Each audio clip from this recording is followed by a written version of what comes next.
family. This is Brother Ed Emoja. Angela Jordan. You're watching the PIFF Connection on UCCN TV. We are back. We are back with the PIFF Connection here in Philly with our very, very special guest from the Midwest in Cincinnati. See, I live in Cincinnati. Cincinnati. Sister NebSa. Miss NebSa. Miss NebSa. Miss NebSa. And so we're going to talk about the business and what she does. She has a very unique business from the village to the vendor's pipeline. Mm-hmm. And we're going to talk a little bit about that because I think that's partially one of the reasons why she's in Philly this weekend too. So let's talk about this business, this unique business you started, and why did you start it? Okay, well, I guess I can start from the end and go back to the beginning. The village to vendor pipeline is exactly what it sounds like. Is there a website for that? Yeah, it's villagetovendorpipeline.com. Okay, villagetovendorpipeline.com. It's actually an accumulation of my whole business life kind of rolled into one platform. Okay. Because my whole life people are just like, how do you live the way you do? How do you do what you do? You know, mm-hmm. And, they're very interested because I guess my life epitomizes freedom because I can travel abroad 3 or 4 months a year. And that's pretty cool. I only work on Saturdays, and I got down to the point where it was only like 2 or 3 Saturdays a month. I need a job like her. I know. I know all my bills in 2 days, and all the rest of the money is fluff, So vendors, and always asking me, how do you manage to keep your vending, as in selling products mm-hmm. out of a booth, making a living out of a 10 by 10 space, mm-hmm. right? I know a lot of people in New York who do that. Yeah, right. They're on the road a lot, and mm-hmm. Some of us are very good at it. Yeah. So, but what's interesting is that most vendors that are good at it won't tell anybody their secrets. It's like because that's how they make a living based on the fact that other vendors don't know what they're doing. Oh, so the good vendors stand out. I never looked at it like that. Yeah. So the village to vendor pipeline starts with it's three parts. Okay. The village e-store, the vendor academy where I teach. So village e-store. The village e-store are products made by village artisans, basically people who live in huts. So so the village, the artists, these are people overseas or here in the U.S.? Overseas. I started in Africa, and then I was working with Brazil, South America, and I did some stuff in India, and now mostly Central America. But I intend to go back to Africa again. Okay. Because I do hire a lot of people, well, not a lot, but I have a team in Africa that will help me. So the Village e-store is basically I source products from, you could say the poorest people in the world that live in remote areas, and they make beautiful things, but they don't have access to markets. Right. And so they pool together in a form of fair trade, and they bring their, pull their products together, and then it's less expensive, and then people like me show up. And I used to climb the mountains and do all that. There, huh? Oh yeah. That's Ujima. Oh yeah, collective, yeah, for sure. And then the Vendor Academy, that came about because when I left Africa, you have to mind you, I started my vending as a kid, I told you, and really inspired by the Ann Arbor Arts Festival. But when I went to Africa, and after I went to France for university, and I didn't feel like I was living a life of purpose. When I was in Africa, everything you did was like inspiration-based. We were a lot in music and the arts and starting like fundraisers and projects. I used to be very... That sounds interesting. Yeah, you can do anything you want. It sounds like when you're in Africa, Kuchi Chakalia was working on you really hard, self-determination. Huh? Yes, but more so in the sense of Nia, because my purpose was helping other people be self-determined, and it still is. Right? So but Kuchi Chakalia was working on you. Okay. Yeah. The Nia was in there. Working. They blend. I know people like to say it's this, that. No, I look at are all wrapped up. Yeah, because they're interconnected. So for me, that's why I don't practice. I always tell people I don't practice the Nguzo Saba. I don't believe in practicing the Nguzo Saba. I am the Nguzo Saba. Well, same here. Thank you. Yeah. I always tell people I am it. Right. Because when I look at my life, I am it. Exactly. And that's why I could say so fluently because I live it each one every day. My wife and I we live it every day. Well, there he is. Yeah. Same. Yeah. Same. So let's see, where was I? But what happened I went to Europe and I felt like I was studying French civilization because I didn't have much choice. And I was just trying to learn the language, and I ended up on some track, and then I ended up studying economics. And I'm like, French economics, it was not really. I didn't see how that really applied to my life. And this is during the time when there were a lot of droughts in Africa, in East Africa. You've seen the pictures. Yeah, the deserts encroaching upon all these people leaving their villages, going into the cities to find occupation and work, just to find themselves in like squatter camps. Yeah. And so I felt that I could do something because I had this background of making crafts and selling crafts. Okay. Right? And I knew 3 years people. old. Since you were 3 years old. Sounds 3 years old. It sounds weird. It sounds weird, but yeah, I was 3 years old. Well, that's your purpose, and we all come to this planet with a purpose. Is that some of us embrace it younger, some of us in our later years we embrace it, but the reality, we all have a purpose. Oh yeah, mine was very clear from early on, but I do have many interests. So I dabble here and do all kinds of things, but I always came back to making and selling crafts, right? That was like in my blood. So I decided to leave France, and I didn't graduate from university, and I came back to Kenya, and it took me a couple of years to get it together, because I first became a music teacher, but it took me a couple of years to get it together to start my business in 1984 called In Spirit Arts. In Spirit Arts. In spirit really means to encourage, to animate, to enliven. So, starting a business, it takes a lot of courage, and so a lot of courage, Yes. Yeah. Yes. But it's not so daunting if you have like good systems to follow and a mentor, somebody to hold your hand and walk you across, So that's what I do. So I started that business working with orphans, and we started a huge movement actually, teaching people to make jewelry out of garbage, basically, but paper, magazine papers, rolling them into beads, making earrings. I met a sister at the vendor in New York, I think, during the African Street Festival. It's called the International Arts Festival now.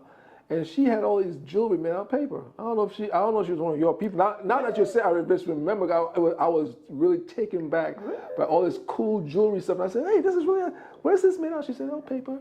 If it was made in East Africa or Southern Africa, I don't remember. But it was probably a stem, because they're still doing it. Yeah. It's like, I call it my gift to humanity, because it's something that really took off, starting in Nairobi. And, that's another long story. There's a sister who make earrings out of the paper too. I met her a couple of one of the vending places I go to. Yeah. Okay. And then it's funny because I would hire people to clean the house, and I would say, wait a minute, she's a little smart.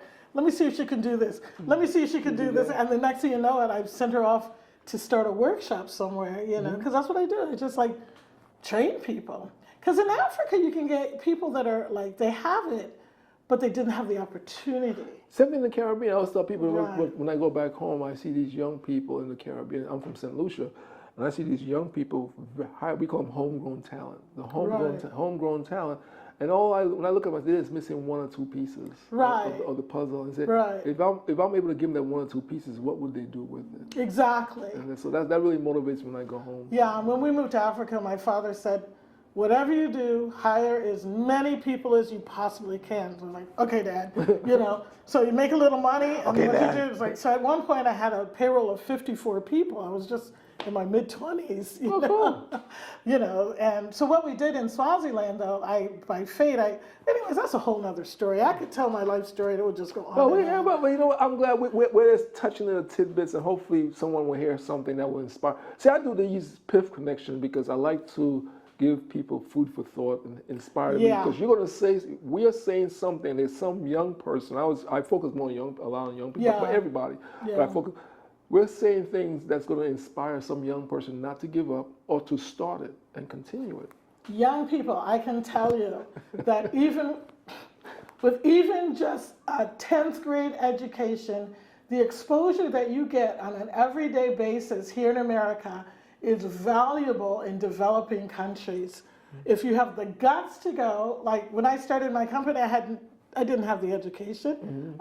I mean, I was exposed to a lot of things in business, but literally saving lives, teaching people to roll little pieces of paper.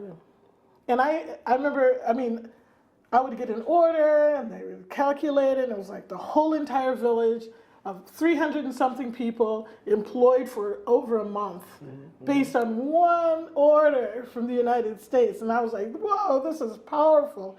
You wake up in Africa like, let me see how many hundreds of people's lives I can change today, But I'm glad you're saying that, because even for those of us who are here and who probably we could use the example of shea butter.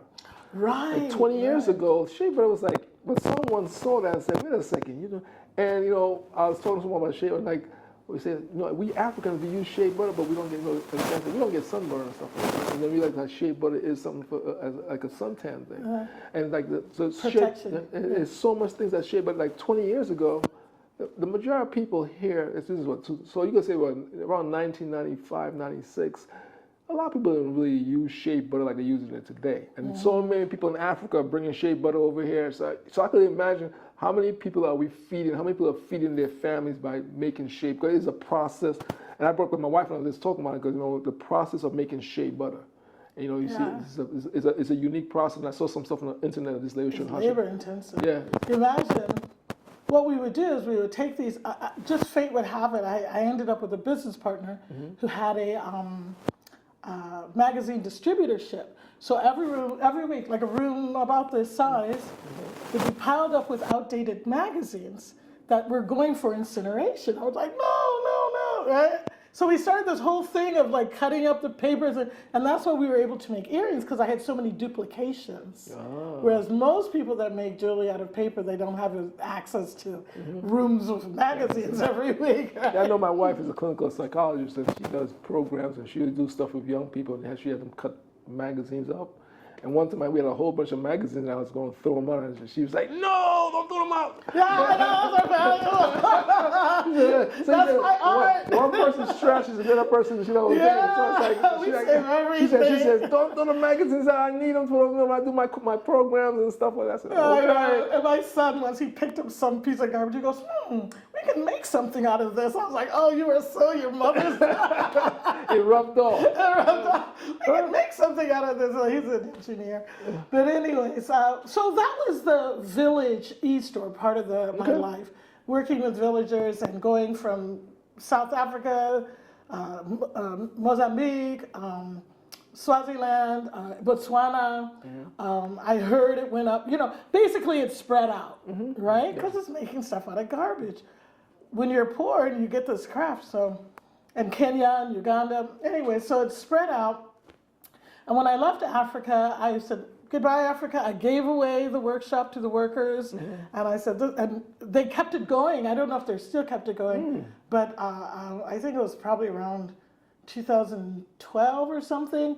One of them wrote me and said, hey, I didn't know that when you taught me how to make earrings, that it was going to be a lifelong career of 22 years, And she still goes around village to village teaching people, And that's you said that we as people of African descent, we have such a rich history and we're so talented, and I think sometimes we take that for granted. We don't really look at it from a business perspective. And people from outside come in, they see what we're doing, and they're like, yeah. And they see dollar signs, and we see love in art. We see that's something we like to do. And that's one of the challenges we have in the Caribbean with the film industry and the arts. That a lot of people still see the arts as a hobby in the Caribbean. And I said to them, well, it's a multi-billion-dollar industry. I love that hobby.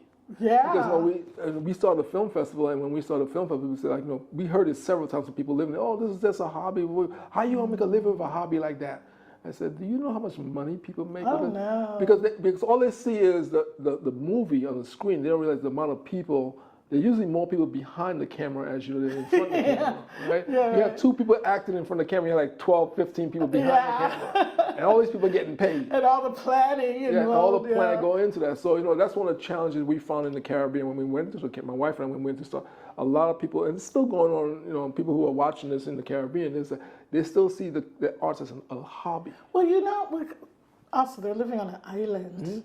Yeah, but So- I used to give them that excuse. I don't give it to them because You I'm don't like, because anymore? because you know what? With 2 clicks everyone has a smartphone. With 2 clicks, you can go anywhere in the world on your smartphone. This is true. You got YouTube, Google, and This is true. So I don't give them that excuse anymore because about 10, 15 years ago, I said, yeah, but now with smartphones, some of the islands have better phones than we have up here because Yeah, but you have to know you have to have the idea that you're going to even look for it. And most people use their internet for entertainment, let's face yeah, it. that's true. But they show you it's for entertainment they're using it, but you are empowering somebody. You're empowering somebody by using their internet by going on their website and all that kind of Yeah, I'm going to give him some slack because even myself, I have a hard time finding things that I'm looking for. See what? I used to give them slack, but then when my wife and I saw the film festival in St. Lucia in 2014, I don't give them slack anymore because they do what they want.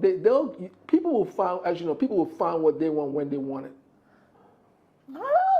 They'll knock on how many doors because I see people they'll knock on how many doors they'll talk to as many people when they're looking for something they really want. So I'm saying take that energy and use it. I'm really bad at finding things online. Yeah, but ever since I just don't know why. So what would you do? Wouldn't you hire someone or ask someone a question? How would you find that?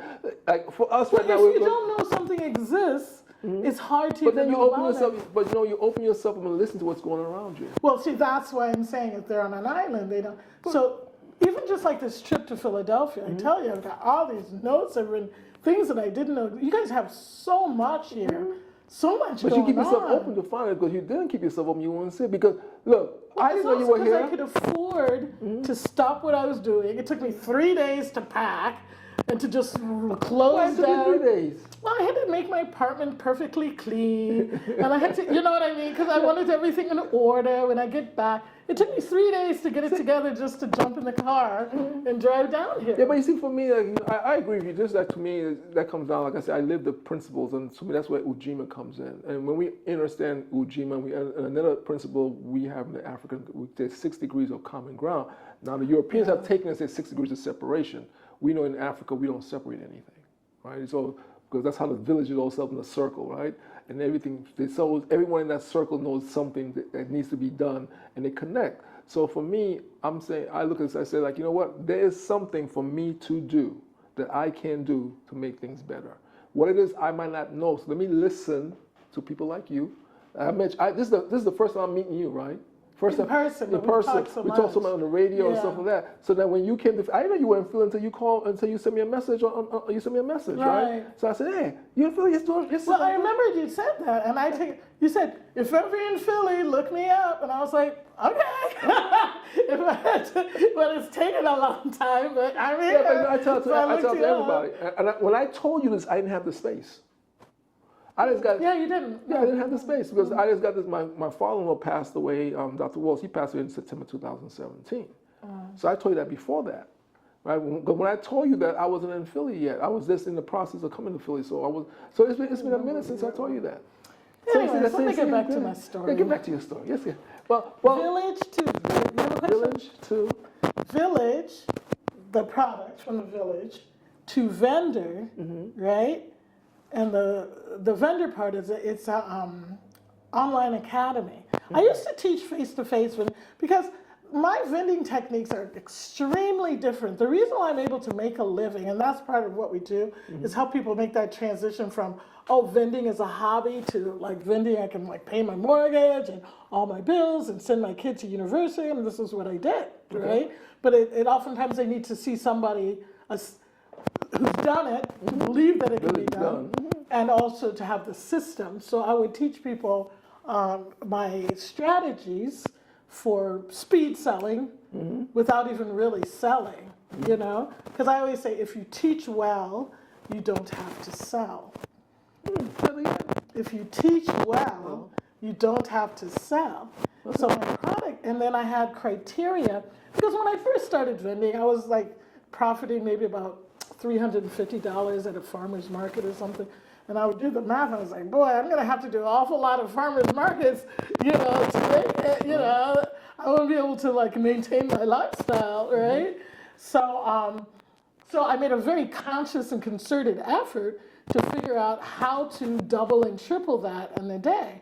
and then the sky became the limit, right? Because then I would train a team of people, and we would be like out there. So I have principles and criteria of what kind of products you should pick, and all kinds of systems that I developed. And you know, and that time I was in Dayton, and vendors were constantly, I'd go places, and vendors were constantly like, why are people laughing and crying in your booth and screaming, and there's nobody here, and they're all in your booth, you know, what's going on? And how come you can make like $1,000 when only 50 people came through here? And I was like, yeah, because I get sales out of all 50 of them, you know. But actually, it's a science. It's a science, and I've distilled it down. And it took me a long time, but fate would have it that one of the booths that I had was at a market, and they made you be there on Thursday, and there was never anybody there. You know, people don't shop on the Thursday, they shopped on the weekends. So I hired a graduate student who was studying social psychology to just basically sit there and keep it open. And I would use that booth to train people, my assistants.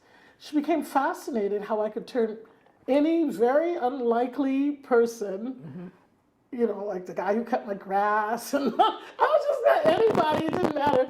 And I would turn them into a really good salesperson, whether they had social anxiety or not. Because this method, and I would intentionally like try it out on people who, like one guy who was really big, I don't know, he must have been like close to 400 pounds, right?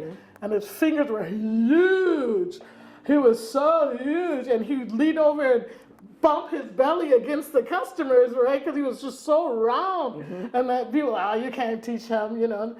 Sure enough, we could because of the scripts, and I have a lot of do's and don'ts. So right now, my course called The Art of Vending. It's 54 things vendors should never say and always do. Now, these are very controversial things because most of the time vendors in the United States, I know it's different in the Caribbean, but vendors in the United States, they go, oh, I want to have a vending booth. So they build what they think is like a little mini store. And then they say the things that store clerks say, like, hello, how are you? If you need anything, let me know, or if I can help you. All these sort of typical store things. But vending is the exact opposite. A booth is the opposite of a store.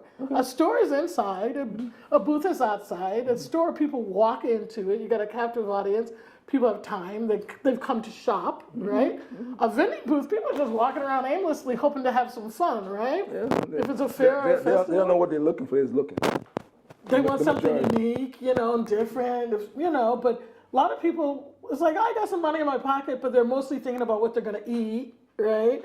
So vending is more about educating and showing people something that they always wanted to know, something they can't find anywhere else, something they've never seen. It's like surprise. You have to shock and surprise people. Now, I'm listening to you. I'm thinking when I go to the International Arts Festival in Brooklyn. Right. I still think about the street fest. And like my wife and I, we went there. It's every July 4th weekend. We went there this year, and I got me like 3 slamming tops. I didn't go there looking for. I didn't go there thinking about. But I just like just walking through the booths and the vendors. I'm like, I need that. I need that. But did it have anything to do with the way that the vendor talked to you, engaged with you? Well, it did initially no, because I was just walking and I'm always looking for Afrocentric or tops that reflect who I am. So you were shopping for so I'm always looking at, I'm just looking to see what's good. And then when I saw some of them, I would walk into the vendor's booth and I started, and then the way the vendors spoke to me either turned me on or turned me off. Oh, right. Exactly. They either turn you on or turn you off, or if they ignore you, or they're sitting there, flopping. I would say 9 out of 10 people, people shop in clusters, right? It's like a woman with her son and her daughter or something, or a husband. So people don't usually go to public events like that by themselves. You know, they got their boyfriend or somebody, but they might be by themselves, but oftentimes they're in clusters. So I will say 9 out of 10 clusters, at least one person in that cluster will buy something in my booth.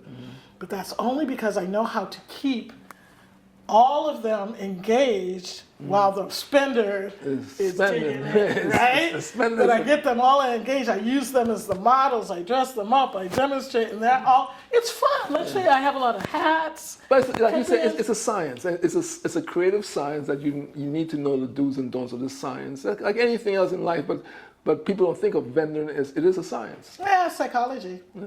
The psychology of vending is complete. So unfortunately for me, because I was just doing things sort of randomly, and I'm like, oh, she liked that. Let me try it here. Let me do it again. Let me do it again. Oh, okay, that's part of my system now. But I never really understood why. And people say, why? And I'm like, I kind of make something up because I don't really know. But because of this social psychologist, she was able to like it really explained to me a lot of things, and she was fascinated by the whole process. So it was nice to have some. It took us about 6 or 7 years, over 6 years, to distill it into something that I could teach. Because I had to take my personality out of it. Okay, gotcha. I had to make sure that anybody could do it. Anybody could do it. Right. And and that took some time. And we were very methodical. Methodical about it. Methodical about it. No, you see now we're gonna take a break. Because now you have me say methodical. And It is methodical. Yeah, and my wife is gonna laugh because she's the one who's correcting me or helping me pronounce words. She said, with my heavy Caribbean tongue, I have issues with some words. Yeah. So now I'm correcting. I'm getting you the words and stuff. Anyway, let's take a break, and we're gonna come back and we're gonna talk some more about the things you're doing and how people can find you. Oh, not only that, but I want to talk about the opportunities. Okay, so Because people always said, how do you do what you do? And so I really put it together so that it's very easy for people to do it. Very easy. I've simplified it. Okay, so we're gonna come back. So this is the PIFF Connection. We're having a good conversation here, and we're gonna come back. See, one of my lights is blinking on me, so we're gonna come back and we're gonna talk more about how you could get in touch with her and her system that she has. This is Ed Mojo Herman for the PIFF Connection here in Philadelphia, PA. We'll be right back.